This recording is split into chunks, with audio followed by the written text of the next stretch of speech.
Presiden Suriah yang digulingkan Bashar al-Assad dikenal sebagai pemimpin yang kejam oleh sebagian warganya. Salah satu buktinya adalah penjara Said Nadia, sebuah kompleks penyiksaan yang paling terkenal dalam pusat penahanan pemerintah Suriah. Dikutip dari Al Jazeera pada Kamis 12 Desember 2024, penjara Said Nadia terletak di dekat kota Damaskus. Raid al-Saleh, Direktur Organisasi Pertahanan Sipil Suriah yang dikenal sebagai White Helmets, menyebut penjara Said Nadia sebagai neraka bagi para tahanan. Ia mengatakan tim penyelamat Suriah melihat langsung mayat-mayat berada di dalam oven. Menurut Kepala White Helmets, 50 hingga 100 orang dieksekusi setiap hari di dalam penjara tersebut, yang sebagian besar menampung tahanan politik penentang pemerintahan al-Assad. Laporan Amnesty International pada tahun 2017 menyebutkan bahwa pembunuhan, penyiksaan, penghilangan paksa, dan pemusnahan telah meluas di penjara tersebut sejak tahun 2011 ketika Perang Saudara meletus. Organisasi hak asasi manusia itu menyatakan bahwa praktik-praktik ini merupakan kejahatan terhadap kemanusiaan.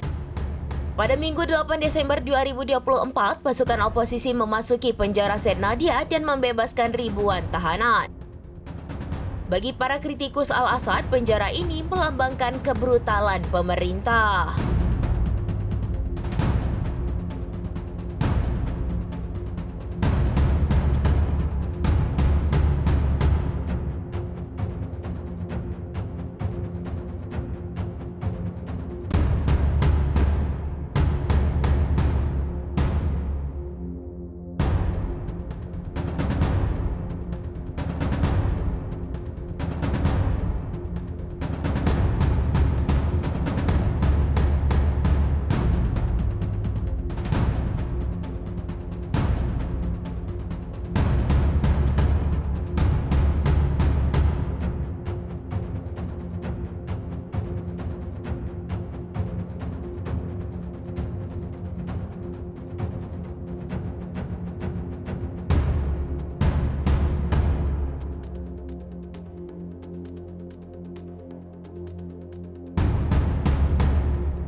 Download Tribun X sekarang, menghadirkan lokal menjadi Indonesia.